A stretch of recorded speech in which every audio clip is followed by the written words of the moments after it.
Well, it's Sunday, and everybody knows what's happening. But it's not just any Sunday. I'm joined with Kevin Ducey on the special March Madness edition with our good friend from Fade the Deuce, Matt McCumber. What's up, guys? I'm back. What's up? Welcome back. Thank you. Great to be here. Not welcome back, Cotter. Welcome back, Cumber. Yeah, that's right. Heck yeah! It's my favorite, one of my favorite days of the year. Just the anticipation, the excitement for what's going to happen next Thursday and Friday. And we obviously have the beloved. We have the sour taste in our mouth from Friday. But dude, Matt, Ryan, I don't know where you guys are sitting as a 6 seed. I don't know that we can. Listen, as a 6 seed, you're going to have to beat some good teams. That's where we're hoping for. Absolutely. I don't think you could have asked for a better draw unless maybe Iowa State was a 3 seed with the news that Keyshawn Gilbert is out. But even so, I mean, Kentucky's banged up, man. I mean, we don't even know if Lamont Butler's going to play. I think they're thinking that they hope they can get him back. More like the Sweet 16 is more realistic if they can get there. But maybe he'll play at 75%. You never know. But I know we know Jackson Robinson's out. But, of course, it's this new intrigue, Kev. Illinois, this is the first time Illinois is going to play a play-in game winner. Yep. And we thankfully have someone who has been on a staff and a K-State who actually played in the play-in game. What was it? Probably, 10 years ago? Something like that?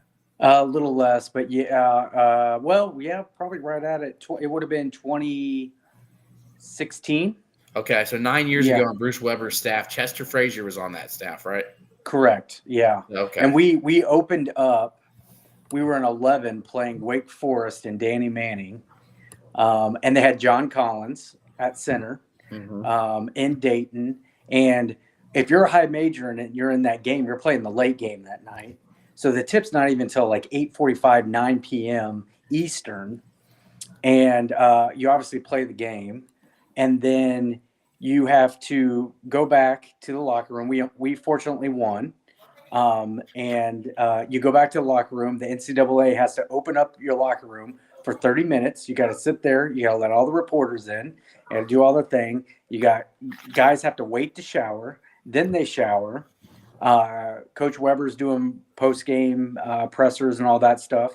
And then you get everybody ready. Then the NCAA comes in and takes one or two players randomly for drug test. You got to wait another 20 minutes on that. You got to get on the bus. Then you got to go to the airport, which was about 30 minutes outside of Dayton. And then you get on your flight. And we had the pleasure of playing Mick Cronin in Sacramento, California. We had to fly from Dayton to Sacramento, California that same night. Didn't get in until almost 6 in the morning. And then you figure out to sleep somewhere, right? You got to try. You go to your hotel, and you got practice the next day. That's mandated by the NCAA. You got your allotted time slot. You get an hour, and so yes, I know it's not a very I would say involved practice. I mean, you're getting shots up and stuff like that, but I mean, your guys are just wiped out.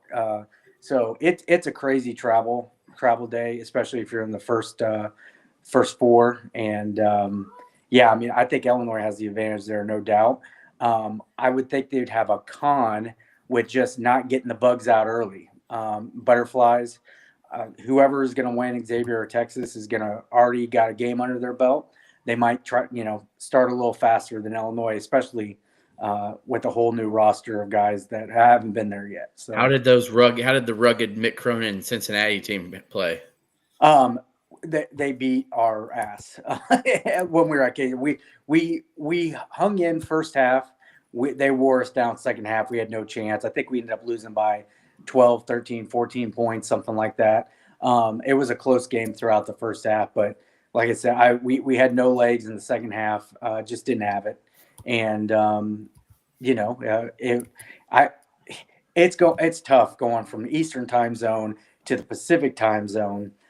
Yes, you get your time back, but your guys are just, they don't know where they're at. And not making We're winning excuses. a long game, right? We won a long battle, like maybe absolutely a little overtime, something like right. That. But again, that game's not going to start till 9 p.m. Eastern time. So. Well, that's awesome. That's awesome, Kev. Your thoughts on that situation in Illinois? Playing against a Texas team who looks like they can be dangerous offensively. I haven't looked at their metrics, but yes, they played in the SEC. But I know from watching them several times that they turn the ball over a lot. They take a lot of bad shots. And yes, you can say Illinois is up and down. They take a lot of bad shots. But to me, it just seems like a different level. I think they just are a little notch above. Yeah, I mean, it's interesting. I don't know that Xavier should have made the tournament. I have a strong feeling that West Virginia and Indiana had better resumes than both North Carolina and Xavier. But that's beside the point. Xavier's been pretty banged up throughout the season. They have a really good player in Zach Freemantle, big, can do a little bit of all, 6'9", 16 kid. One of the things, like when I'm looking at the ways to beat Illinois, and I've talked about this before, is like Illinois, the three ways that Illinois loses basketball games is 3-point percentage from their shots, especially if they take a high volume of them, which Illinois does. Turn the ball over a lot or lose the rebounding battle, right? So the two that I really am going to go look for, because I think the 3-point shooting is kind of independent on Illinois, right? Illinois gets plenty of good looks, and sometimes they make them and sometimes they don't. So that's kind of on Illinois. So the other two, rebounding and turnovers. Yeah. Texas is 222nd in the country in forcing turnovers. Xavier's 147th. Rebounding, they're both in the hundreds. They're neither one of them. Xavier's 157th in rebounds, a rebounding margin per game. It's under 1, I believe. I think Texas is in basically the same general area there. So neither one of these teams do the things where they're not going to force a bunch of turnovers and they don't rebound very well. And those are keys to success for Illinois. I haven't done the research on Kentucky yet because obviously that's where we think our next matchup would be. So you combine turnovers. They don't force a lot of turnovers. Neither one of them rebound really well. Matt already alluded to second half dead legs from what they were going through. Now these guys get a much easier flight, like Matt already said, from Dayton to Milwaukee. Those are two things that you need to be fresh to be able to do, right? Turnovers and rebounding are about energy and effort. So therefore I like the matchup for Illinois in either game. The one concern that I do have, I talked to you guys a little bit before we started the show. Rodney Terry took Texas, Elite 8 last year? No, it was at least the Sweet 16. When his job was supposedly on the line. His job is on the line now. It's going to be on the line every year. Somehow they squeak into the tournament. They're another team where, you can argue West Virginia versus them or anybody that wasn't North Carolina on the bubble there should have been in. Man. Right. So, but Rodney's found a way to win 2 games in the SEC tournament over some good teams. I didn't see the game. It looked exciting, but A&M's another team too that they just throw up a lot of stuff and then they go get it. And I guess they're a very poor shooting team. They're just super athletic and they just try to beat you with athleticism and toughness. And it's not a team I would like Illinois to see on the 3 line. I think they would give us a fit. And Wade Taylor the 4th. That's it. Now, their matchup versus Yale is a Yale team that took down Auburn last year, and a Yale. They had Danny Wolf. They like physicality. Yeah. But they're one of the most physical teams in the NCAA, and they got old dudes. So I think that's a tough matchup for A&M. But I wanted Drake, you guys. Would that have been a bad matchup, you think? I kind of just think because they don't have anyone over 6'7", 6'8", they weren't going to bully Illinois in the post. I wanted nothing to do with them. They're a bunch of chip on my shoulder D2 recruits that don't think they belong, and everybody doesn't think they belong, and they go out there and they spread you out, and they just flame it from 3. Anthony, they're gonna beat Missouri or they're gonna lose by 30.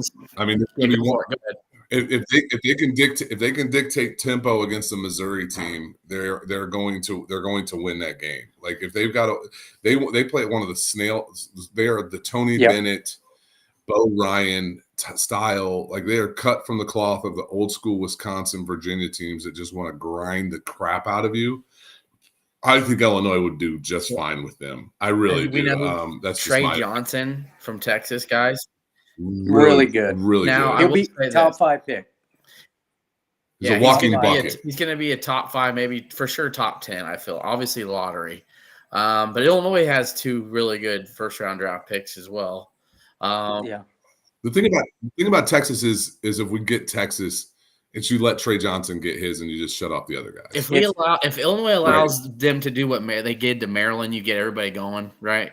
You just let Rodney Rice step into threes. You just let Trey Johnson or you let like Peyton Sanford you just let them in transition just kind of come into their shots.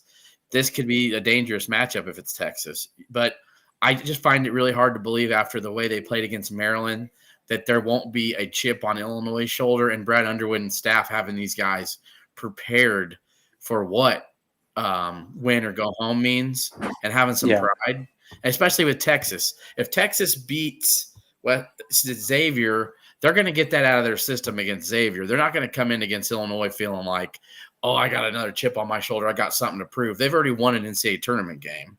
Like you feel like we belong now. Illinois' got something to prove until they play again. So I feel like that's all going to come into play too. Plus, Illinois, I feel like it's going to be a big crowd for Illinois and Milwaukee. It should be. It should be. I don't know why it wouldn't be, but I know Texas fans can travel well, but I highly doubt it'll be as many Texas fans. So, yeah. No, I really don't think that Texas will show out much. I mean, especially hoop. It's more of a football team. I feel like fan base. 100%. 100%. Like their basketball is a filler for them. I don't see it as. No, I mean, I think you probably might even see more Xavier fans. Xavier's got Dante Maddox too that we actually wanted, and we actually went after the Maddox kid from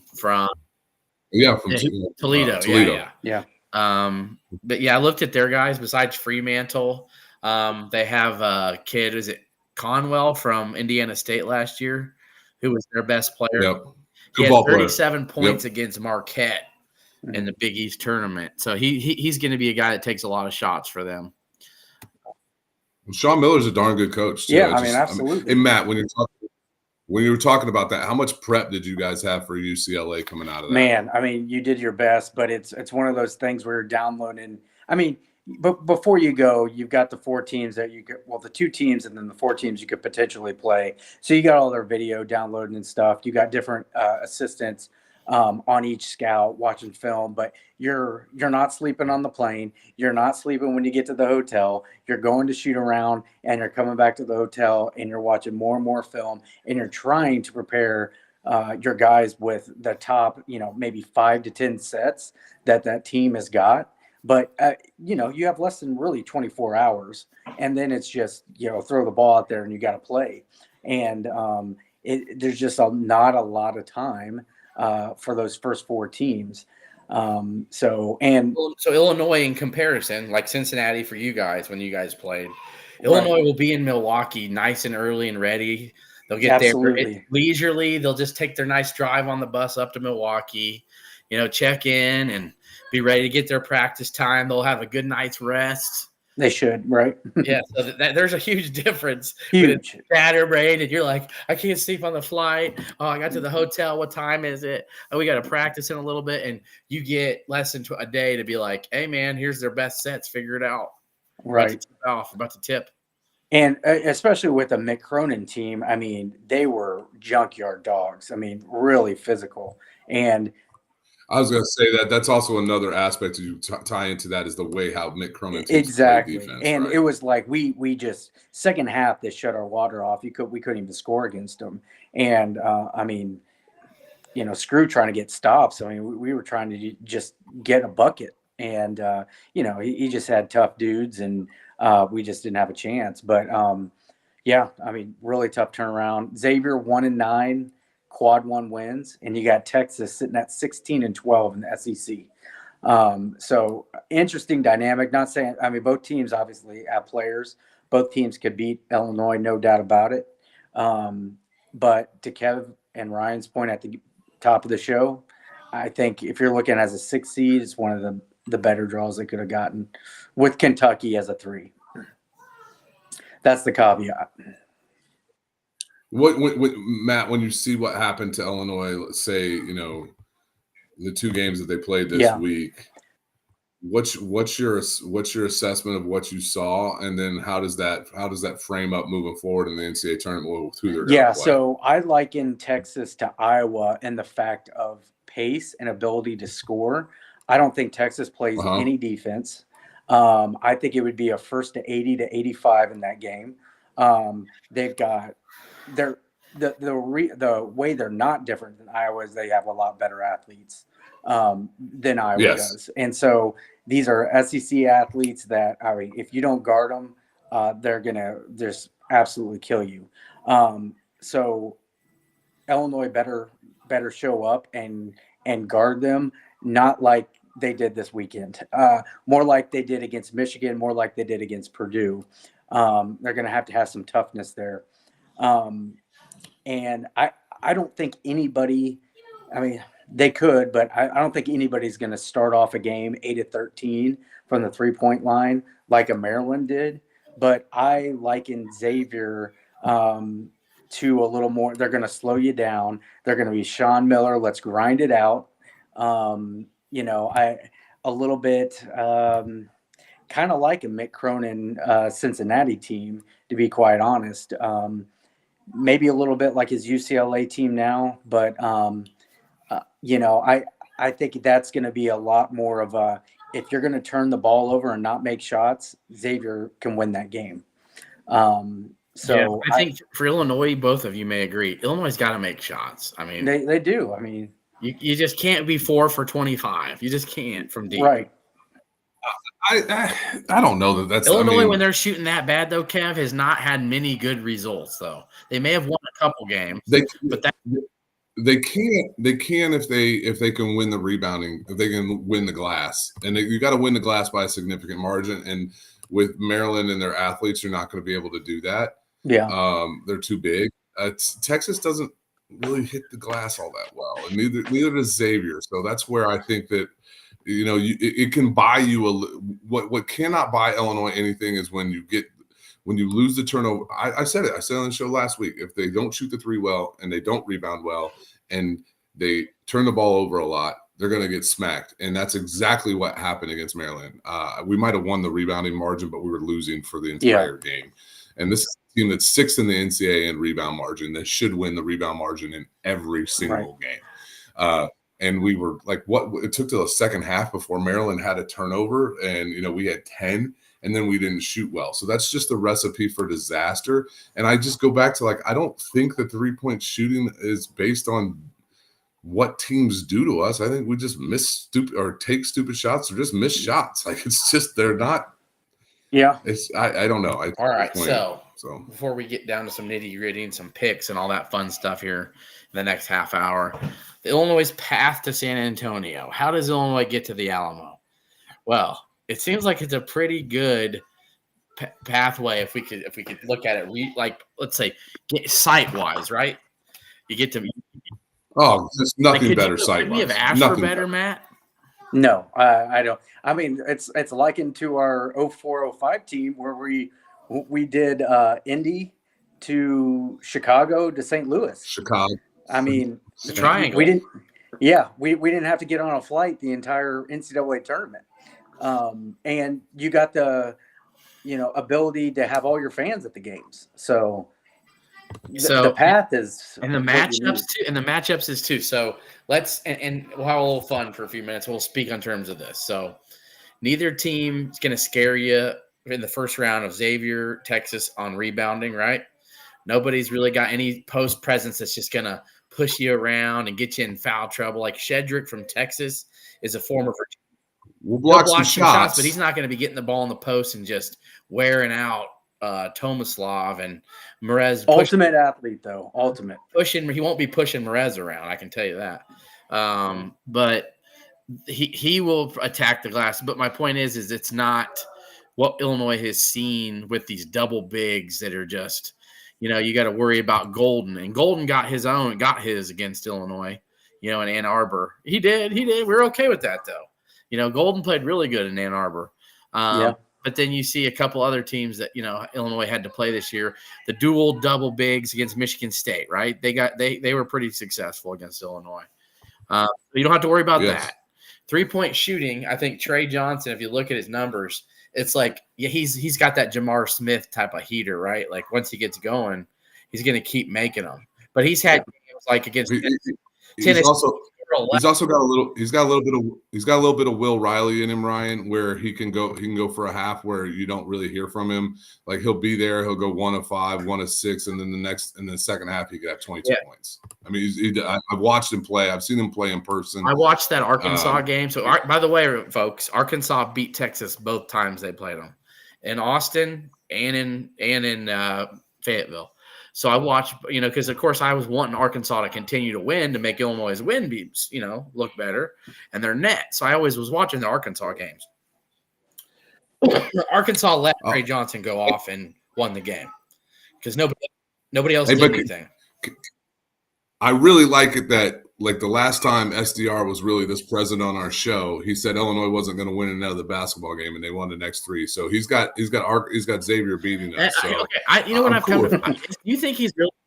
I like it. I like it. Bring it, buddy. He's an Illinois fan though, because it always seems negative. Oh, absolutely. I think there's reason to be skeptical of this team. I had a good friend who was here with me. He's here with me tonight, Ryan. And he came down to Oklahoma, spent the weekend with me. We watched the game on Friday night, and I shared this with him multiple times. This was the first game all season where I thought we were completely healthy, where we were complete duds. And against Maryland. It's the only that was the worst game of the year. And Maryland rebounds the ball really well. They force a bunch of turnovers, and we shot like crap from 3. Like that. And they got 2 bigs that can destroy you inside. Yep. And I'd say SDR, I hear what you're saying. Will Riley, KJ, tell me you don't trust him in the NCAA tournament. Will Riley said he never watched an NCAA tournament game before in his life. Good. I think there's a level of I don't give a the moment doesn't bother me. Like the moment is not relevant. So you just get out there and play I don't believe for one second Tomislav or KJ are going to be nervous either because you think they've watched the NCAA tournament. Playing in international games that they've played in, playing in semi-pro games they played in, like where money's on the line. Trey White though has played in the NCAA tournament when he was with USC as a freshman. They lost in the first round. Obviously, Kylan Boswell has Sweet 16 experience from last year again with Arizona. Yeah, and Ben Hummerkaus does not, but there is guys and people on this team who've played in the tournament. Kylan's had success, and I mean, even Ty Rogers can help. Yeah, Ty Rogers can, and heck, Drake Gibbs Lawhorn's been doing Elite 8. That's true. He's he hit some big shots in the NCAA tournament. I'm telling you what, though, and we had him on, Kevin. We talked. Remember that stretch against Morehead State where they were kind of going. Dre hit some big threes in that first half to kind of like stem the tide. Yeah, he wasn't worried to take the shots either. So, and I told him that I was like real proud of him for that. So. Other than that, so let's say Illinois gets past. I feel like if it's Texas, it'll probably be a high-scoring game. I don't feel like Illinois is going to beat Texas by 15 or 20 and only score 60. Illinois is probably going to have to score more than 80 to beat them. But again, with Trey today, he had 11 against Texas. So 2 days ago against Tennessee. So then it looks like it'd probably be a Kentucky team that's got without Lamont Butler, without Jackson Robinson. I think Pope said Butler's going to play, so we'll see. I mean, he can say that. Doesn't mean he's healthy. I mean, you know what I mean? So, without Kirk Krissa. Yeah, he hasn't been healthy for the last month and a half. Yeah, without Kirk Krissa. Yeah. The transfer from West Virginia that can flame it from 3. Okay, and that's fine. Lamar Butler can play, but do we know he's 100%? We don't. So anyway, they without Jackson Robinson, they're probably their best offensive player. They're still banged up. It's not going to be Ortega Owe. Yeah, Owe for Oklahoma's tough. Yeah. But not going to be easy, but still a game that it's going to be high scoring. Their defense hasn't been great per se either. No. I watched Arkansas go into Lexington and kick their ass. So I think Kentucky's a beatable 3. If you could pick besides Iowa State, I think matchup wise, Illinois and Kentucky's a good one. Yeah. I don't think I don't know about Texas Tech. Do you think that'd have been a tough one if they've got absolutely with McMillan healthy? Because McMillan's been injured and they play super hard and you have to earn the style that doesn't fit. You have to earn everything when you play Texas Tech. And for a team coming in of the physicality standpoint of relying on freshmen versus grown men at Texas Tech, I wouldn't want to face Texas Tech. Okay, so I think we're cool with Kentucky as the 3 seed. You know, of the 3 seeds, so, yes.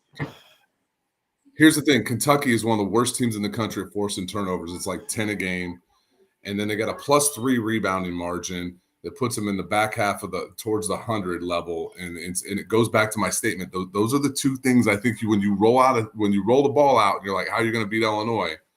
Like, keep up with Illinois on the glass and force them into turnovers. And you force people into turnovers. It's not always with the athletes. Kentucky has a lot of really good athletes. It's with style of play. Mark Pope is not all of a sudden going to be like, unless you're Porter Mosier when you blitz ball screens for the first time you've ever done all season in 2021 NCAA tournament. I don't see that happening. I think Illinois can beat Kentucky. I think Illinois can beat Texas or Xavier.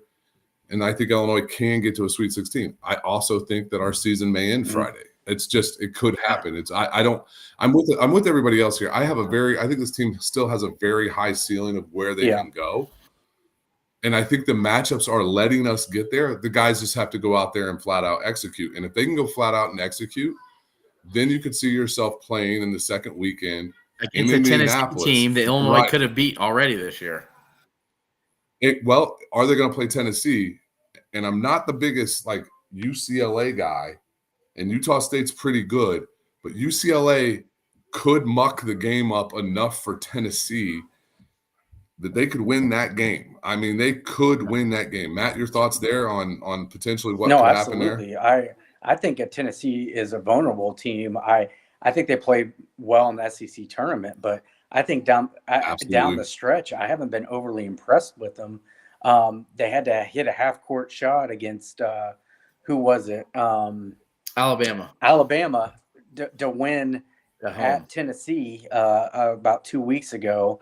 And, they lost some games down the stretch too. And UCLA just came off of just as bad of a showing as Illinois too, by the way. Yeah. And, absolutely. I think Rick Barnes is always, he's a very good coach and he knows the NCAA tournament very well, but I'm never betting against a tough, hard-nosed Mick Cronin team that, to Kevin's point, can muck up games. And you're right. Every NCAA tournament game comes down to matchups. Can you find a way to shut down a matchup? And this is Team A versus Team B, not even speaking Tennessee, UCLA. Can you find a way to shut down one or two matchups against the other team, and you're going to have the upper hand to win? And we see it time and time again.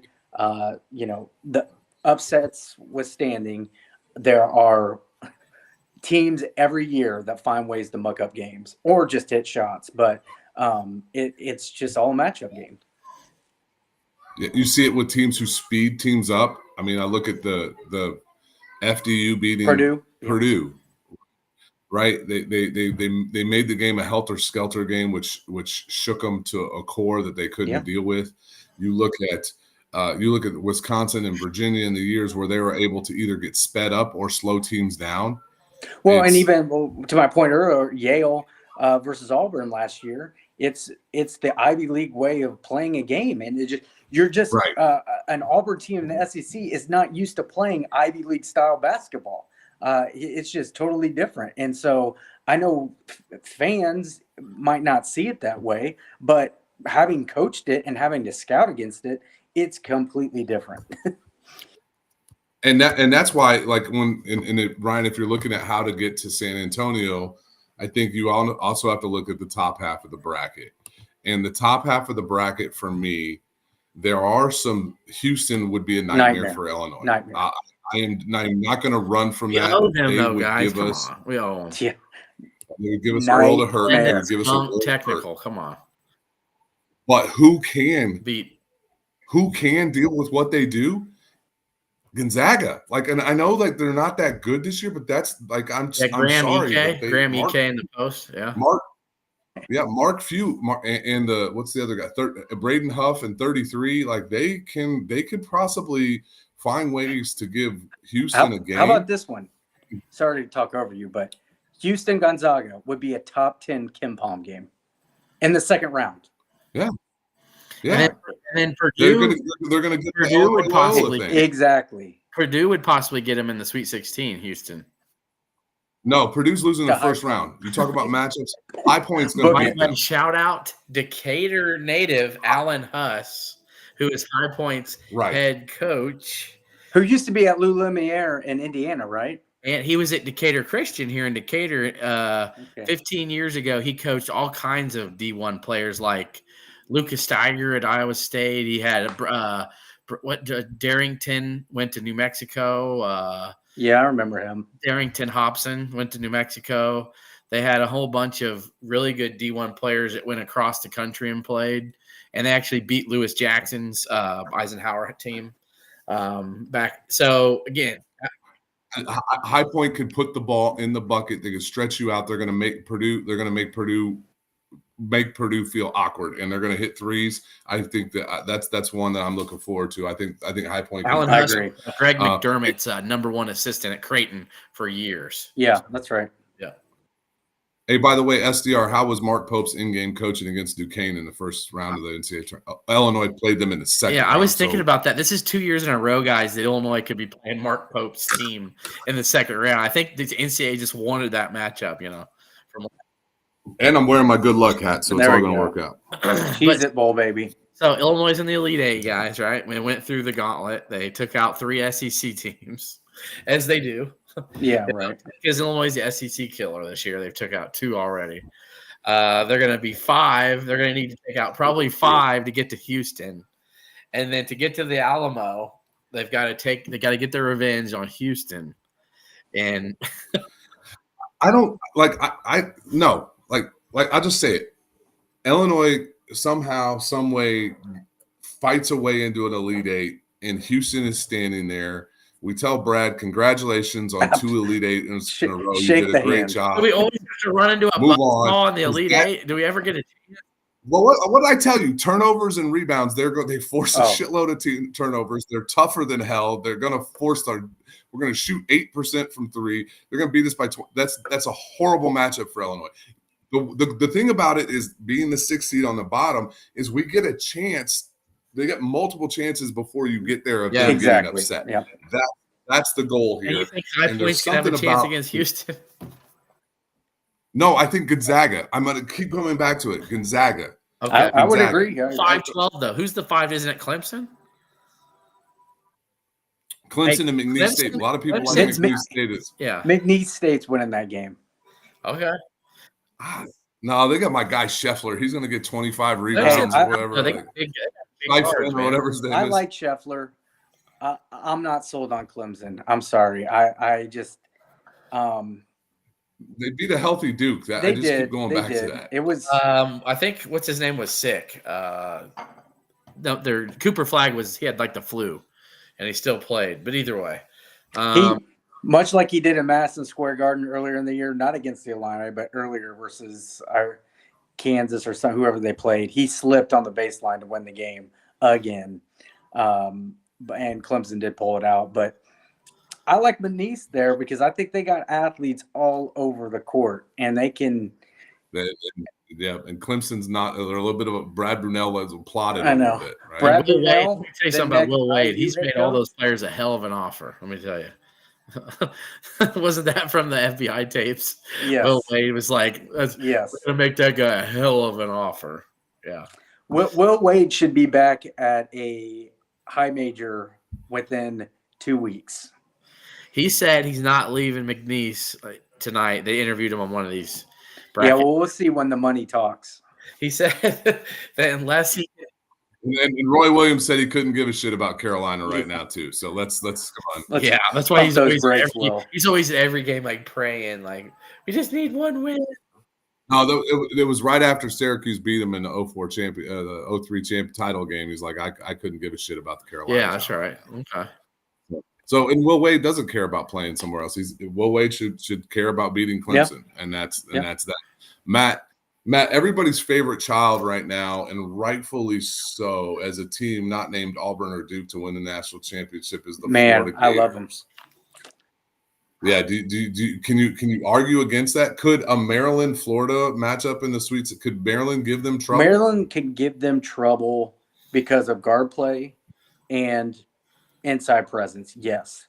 But I think the Florida Gators are too athletic, and I think their guard play is equally, if not better. I think it's better, and they got 7-footers coming off the bench here, a 6-man, and can just play lights out. I don't know all their names right now, but I've watched them play. I know they got Walter Clayton Jr. and a couple others, but they got Elijah Martin from Florida Atlantic. Yeah, Florida Atlantic. Yep.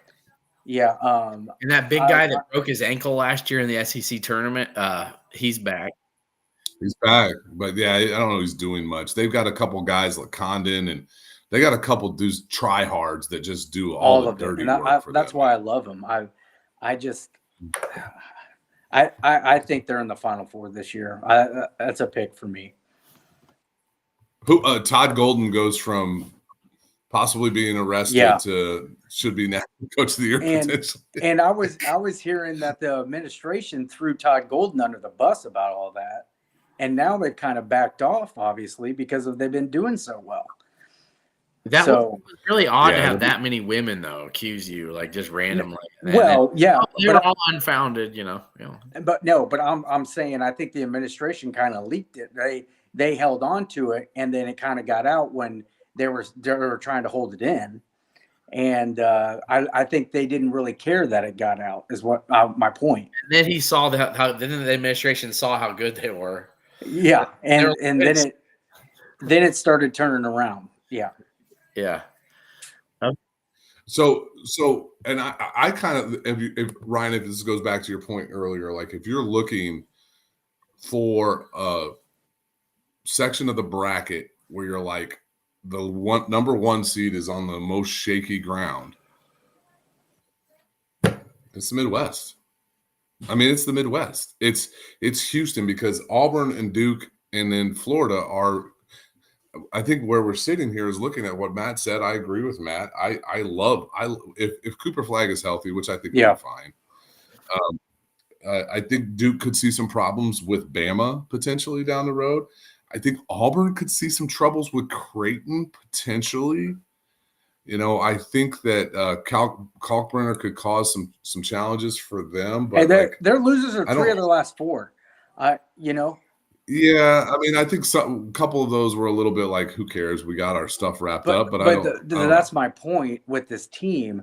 I've been watching them a lot, and they call every single play from the sideline. Pettiford walks the ball up. They look over to the sideline, then they play. I'm like, what happened? They used to just go up and down and just shoot. They didn't care what shots they took, but that's when they were at their best. Now it's like they've changed something, and I feel like there's no sense of urgency with this team, and that's my point. So I don't know, but you're right. I mean, of all the number ones, I wouldn't put them the most vulnerable. What do you guys think of St. John's getting to a Final Four this year? I think they're in the wrong bracket. I think they're in the wrong bracket too, but I love their makeup, because they get really good shots and they're junkyard dogs, all of them. And when you add the coaching of Pitino, man, I think that's just like it's watching them plays, man's like, I would love to see an Illinois team play like that. You're either gonna get a Rick Pitino versus Bill Self, or you're getting a Rick Pitino versus Calipari. I mean, can you do it any better? I mean, that's amazing. I would Arkansas versus St. John's with Calipari and Pitino going at it. I know it's made for TV. Or Self. Yeah. What so another question, Matt, like when you look at like UC San Diego, which is not the University of San Diego, I had to familiarize myself with. This is not Brett Melton's. It's not. It's not the Toreros. Right. The Toros. It's the Tritons, the Titan Tritons. I would look at some of their stuff, like they go really, really small. They do. And like they run like they don't run any bigs out there. They're very similar to a Drake. These are D2 guys. that have come with their coach, and they just spread you out and shoot lights out. And I was thinking Illinois might draw them at the 60-11. They obviously didn't. I was hoping they would. I was like, come on, give Illinois a Drake. I was thinking a Colorado State or a VCU, but everybody's terrified. I want no part of Colorado State either. They won 10 in a row. Colorado State, and then people are saying Nico Medved nasty too. Like they play tough D, and Nico Medved's going to be the next Minnesota head coach. You wait for it. He's from Minnesota. Yeah, he is, and they are playing exceptionally well right now. And they've got an NBA player too, Clifford. Yeah. Is that his name? Okay. No. Yep, I watched him beat up on Boise State in the Mountain West final. So I guess the draw Illinois got's great because we didn't want any of the mid majors, right? I think it's one of the best they've had in a while. So when you look at San Diego, do you think that do you see them beating Michigan? I mean, that's going to be an ultimate conflict of styles. It will be, right? I think they can? Yes. I think ultimately Michigan's bigs are going to run roughshed on them. They just don't have the size. This is a Vlad Golden 20 and 10, and this is a Danny Wolf like 16, 17 points for me. I think they make some shots in the first half to keep it close, but there's always one or two teams that go on to win their conference tournament that catapults them in the NCAA tournament, and they'll win 3-4 games in a row. And you know, I'm not saying Michigan's going that far, but I think they'll be feeling good coming into that matchup. All right. That being said, Michigan State. Anybody other than Auburn can beat them in that region? Iowa State injured, right? I don't. I think they're tougher and better than Iowa State. Yeah. What about New Mexico? And then New Mexico. I mean, they got or Marquette. Marquette's probably a better opportunity to beat Michigan State if they can go. Yeah. Though I know I put out a tweet last week. I said I'm not buying 3 teams. Marquette was one of them. Now Michigan was one of them as well. Until this weekend, they've shown they kind of shut me up there, but Marquette owes them though. For 2 years ago, it's a reversal of the 2-7 matchup. Marquette was the 2 seed, Michigan State was the 7, and Michigan State clipped them. I guarantee. And these seniors on Marquette have not forgot that. You know, the Stevie Richards or Stevie Mitchell. Sorry. Stevie Mitchell, Joplin, Cam Jones. Yeah, those guys aren't going to forget that. That's going to be a tough one. I would say too that Marquette doesn't have Kolick, but seniors do die hard in the NCAA tournament. And I guarantee you, this is one that they have not forgotten. I know it hurt them really bad. So I'll say Cam Jones has been disappointing to me. Second half of the season. The way he started, he was a National Player of the Year candidate. He was in the top 3. The way he started, but then second half he has fallen off a cliff. Not saying he's not scoring, but he just doesn't have the impact. And you've seen Marquette's record go with that. So I think for him this is a chance. Man, I got to make it up, and they could play some good ball here. Lipsy was out too in the Big 12 tournament for Iowa State. I wonder if he's coming back. Hurt is growing, and so I know that. I mean, that's a tough little injury to get over. So he's going to need to figure that one out. And then I know I saw a lot of bracketologists picking Oregon in the 4-5 matchup to beat Arizona. Oregon-Arizona in the second round. Akron, Oregon. Yeah. How about the Fighting John Grosses coming back from 18 to beat Miami? You got to give him a lot of credit. I was going to say, guys, John Gross, man, people all were I would see so many things about him like, oh, he's not a good coach, which I just laughed at. John Gross is a good coach. You don't win as many games as he has, and you don't make as many NCAA tournaments as he has. If you're not a good coach, it just doesn't happen. Especially when you have to win your tournament every year to get in.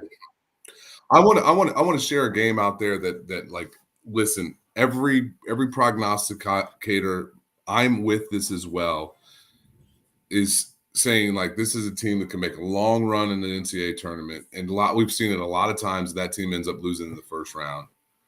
I watched this team play twice this week. They're not good, but they fly all over the court. Texas Tech needs to be careful with UNC Wilmington. There is just something about like they just are gonna like. It's just not like they're flying all over the floor. Over the floor. Pose this, and I'm going to say no, Kev, from St. Dominic's Rosary. No, he's not on that. Hell no. Doesn't get out of the first weekend. They're 6 seed. They're not supposed to. Like, no. Yeah, Illinois is not picked to beat Kentucky. That's why they're the 6 seed. Yeah. Illinois made back-to-back Sweet 16 3 times in the school's history. And if this would be a 4th if we did it. No, absolutely not. Brad Underwood's not on it. Brad Underwood loses on Friday night. He's not on the hot seat. Yeah. Here's a little tidbit to your Gonzaga pick. I think they made 8 straight Sweet 16s. Sweet 16. Yeah. They have the longest streak in the nation. It's wild. Michigan has a long streak when they're in the tournament. So Wisconsin, they got a pretty decent draw, I think, the first 2 rounds. Yeah, good luck with BYU. If BYU gets by their first round matchup. Yeah, VCU could cause them some problems. They could. Absolutely. Sorry, Matt, real quick, and you can take this. I saw 2 guys, one guy that I really trust, and then a couple other, basketball insiders say they would have picked BYU against almost any other like 11 or 12 seed, but VCU is how they play and how defensively tough they are and how long they are athletic. So they're still running havoc, I guess. And was that Ryan Odom at VCU? He's soon to be Virginia Cavalier head coach, Ryan. I like that for them. They need him. But as we were talking earlier on the show, that is a contrast of styles against BYU. And then if BYU does get past them, then I don't think it's a good matchup for Wisconsin.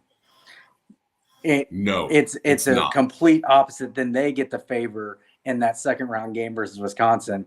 And I think there would be a lot of points scored in that game, but I think BYU actually just dismantles them on the perimeter. Amazing how Illinois gets Milwaukee as the 6 seed and Wisconsin, the 3 seed, doesn't. Yeah. That's odd. Really odd. Yeah, exactly. That's what you get for losing at home to Penn State and blowing the double bye. That's what you get for losing today like you did. Can't make a fucking layup in the last 2 minutes of the game. Yeah, it is on them. Yeah. Well, I'll tell you this: Wisconsin, they better hope they should hope BYU loses, because I'm telling you right now, I don't think they beat BYU. I think BYU just can outscore them. And BYU's hanging 90 points on Iowa State, easy too, twice. Okay, and then so BYU is then if BYU gets by them, we got BYU Bama. It could be both in the hundreds. Easy. So you're saying Igor Demon's going to be just having a field day against Blackwell and Klesmit? He's not going to score much, but he'll have like 11 dimes. Yeah.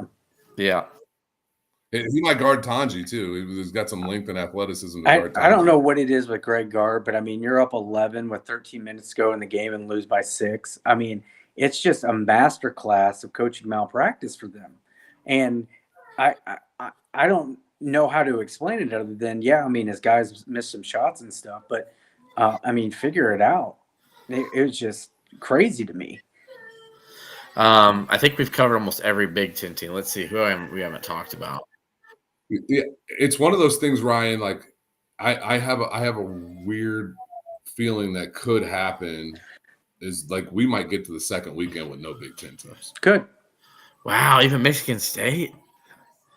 Like I know it's Marquette. I mean, I wrote a good case for Marquette. I know. There's there's this. They have the 3-point percentage defense against that they played, and it finally reared its head a little bit, and they lost to Wisconsin. But their 3-point percentage defense is just like out of this world. I don't know. I feel confident. I feel confident in Maryland. I'm gonna be honest. Yeah, Maryland could certainly get there. I do. Yeah, that's probably my most confident.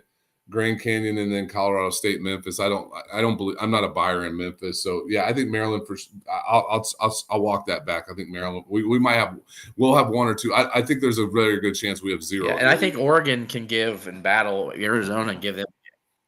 Michigan State's the best chance for an Elite Eight run because of their draw, especially like with Iowa State being banged up. How wild would that be to have Trey Kaufman-Renn and Braden Smith not be able to get past High Point? That'd be great. I'd love it. And then they're still not gonna tweet the final score. Yeah. Bunch of amateurs. I like Jay Began's comment. Neat Clifford. That's it for Colorado State. Didn't talk about Indiana's matchup tonight. You're right. We did. Who are they playing in the Crown? Have they answered? Have they went over that yet? Can we just discuss how the SEC gets 14 of 16 teams? The only two that don't make it are 3 and 15 in the league and 2 and 16. And how about South Carolina going 2 and 16 in the SEC? They get an NIT invite. How many Big Ten teams in the NIT? 0. Yeah, exactly. Because they're going to the Crown. That's why. Ohio State, Indiana, and Nebraska, I think. Now, Indiana said they're done. No, Indiana's not. Okay, so Ohio State and Nebraska. I think Rutgers said they'd accept one if they got one because they've got those NBA picks, but I doubt they'd play it. I don't think they're playing. So 2 in the Crown. Sorry. We have to. I mean, if you go 6 and 12 in your conference, I mean that should be just an automatic no NCAA bid. I just don't see it. This whole metrics-based thing, though, here's one of my final points on that. It's that North Carolina got in this year for you two. This sets a blueprint for teams going forward. Yeah. Non-conference schedule. Make sure you have a nice kind of tough one. You know, definitely put some tough games in. I think they're quad 1 wins in UCLA. So didn't win any conference. They beat one tournament team. A 17. One. So don't have to beat really good teams for you can make the tournament. Have pretty good metrics of like a bunch of quad 2 wins. So you can beat a lot of teams between 50 and 100. So it doesn't matter like if they don't make the tournament or not. I'll beat up a lot of Wake Forests and beat you at the SMUs. You don't really have any big wins either. You don't have to do any of that. And just muck that up. Rack your quad 2s up. Just play, three really good teams in non-conference, so your non-conference schedule's up. And if you can clip one of them, remember that. You got to clip one of the 3. You're going to have a really good chance to make the tournament. And make sure your league is terrible. Yes. Really, because you can muck those quad 2s up. Yeah. It's Duke, Louisville, and 1 and 12 versus quad 1 UNC. That's it. Or Clemson. Do you guys remember who the best I'm fairly certain this is accurate. Who the best conference was last year going into the NCAA tournament, and I don't think it was particularly close by wasn't it the Big 12? Metrics, all the rank. Yeah, how many Elite Eight teams are there? 1. I don't think they had one. Houston Duke did lose. UNC, right? Duke in the Sweet 16. Illinois beat Iowa State in the Sweet 16. Yep. Kansas didn't do anything last year. Like I think what the SEC were net merchants. They were KenPom merchants early in the year. I think it's a really good conference. I am not knocking it, but I also wonder really how good they actually. We'll find out. I mean, that Tennessee team that came to our house, does that look like a 1 seed, like a 2 seed? I don't know. Yeah, no, they didn't look better than Michigan State. So. Yeah, Illinois. Let's keep it real. Illinois blew the game. Illinois should have won. They did. SDR, Wisconsin lost to Penn State at home too. Like, stop it. Like, when did BYU lose to those teams? Arizona's a 4 seed. The Ole Miss is a 6 seed. Texas Tech is a 3 seed. Like, you can stop it with who they lost to. Like, those are good basketball teams. BYU's really freaking good, dude. I'm trying to sleep on them all you want. VCU is a horrible matchup for them and could beat them. Yeah. That's why this is the best sporting event in the world. It's the best sporting event in the world. How cool though was that Greg Gumbel intro today? Huh? I missed it because my YouTube TV for some reason didn't record it, and I was coming back from the zoo. You may have other final thoughts, Kev, but as we get into this, Mint, you want to talk about the bracket challenge we got going on? Yeah, nice. Yeah, absolutely. It's on Twitter. You can hit me up, DM me at was it Line I Deuce. I got a couple different challenges. I got a free one. Keeping it orange, ampersand, blue. Password, I believe, is Illini. Yeah. Well, I don't know. I haven't actually logged in yet. I just retweeted and posted whatever you posted. It might be Swami. I don't know. It's one of them. Just hit me up. $10 one, right? Entry fee. Yeah, beat the boys. And there's got some rules on it. Just make sure you got a name that I can identify you. I hate it. People put their entry fee and it's like XJ992000. I'm like, I have no idea who that entry fee is. So nothing I can do for you. Yeah, so hit that up. Love to have a big bracket challenge. It'll be fun, but we got a free one here, and see, like, the keep it an orange and blue one will be cool. See if you can beat us. Yeah. So see if you can beat the former D1 assistant / director of basketball operations, Matt McCumber, right here. Matt, I'm gonna get in the lab, see what I can do this year. Yep. You got any final thoughts from just the basketball season as a whole, where Illinois program is, March Madness? What do you got? Anything? Yeah, I mean, it's the best time of the year. We got spring is going to be springing, and we got March Madness. We got the Masters coming up. You just can't beat it. I would say, I know there were some ups and downs within the season for Illinois, but a 6 seed with really at any given time 3 or 4 freshmen you are relying on in a starting lineup, I think it was wildly successful. Yes, the fans are going to moan and bitch about how we've lost a couple games, and rightfully so. I mean, I was one of them. I had my tweets about them. I didn't think the energy was there, and it looked like they didn't have pride. But to get this team back to the NCAA tournament with another chance to get to a second weekend, I kudos to the staff, and it's not an easy thing to do. So it's one of those, you would love to have this team for another 2 to 3 years. We know that that's not college basketball right now, but I mean, just think of the future if this was a team that we knew was sticking around. So a lot to be excited about, I'd say. My final thought is a little longer one. And if you guys want to jump in and just elaborate a little on yours before we go off here, or before the hour mark, real quickly, congrats to Shauna Green and the Illini women. Amen. 8 seed in the Austin Regional. I think they have a really good chance to beat Creighton. I've been looking at Creighton's record and mutual opponents, and Illinois beat a Marquette team that Creighton's kind of struggle with. I think they won by a couple points. Illinois beat Marquette by like 10. I saw a common opponent Illinois lost, had a very close matchup with. They beat Creighton by 30.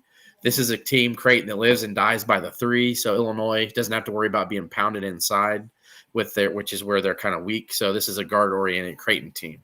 So Illinois, either way, they'll play a really tough Texas team who, probably not going to win that one, but you're giving yourself a great chance to be in the limelight and to get experience and send these seniors off the right way. So congrats to the Illini women who are making this tournament again. That's awesome. Now, my final thought per se is on I want to reach out to the fans on X and just anywhere who have just been on Brad Underwood's ass and saying that if we don't make a Sweet 16 this year, that it's a failure. A good friend of mine posted a tweet. We used to pray to hear them say Illinois on Selection Sunday. Now we just wait and see what the seed's going to be. Brad Underwood did that, whether you like it or not. A lot of people were bitching and complaining on that. So I wrote, the fans who don't get this are entitled. If you're an Illini fan who can't see the bigger picture, you're entitled. How many Sweet 16s did the great Lou Henson take Illinois to in his 20-some years? Bruce Weber took Illinois to 2 in his 10 seasons, and they were off Bill Self recruits.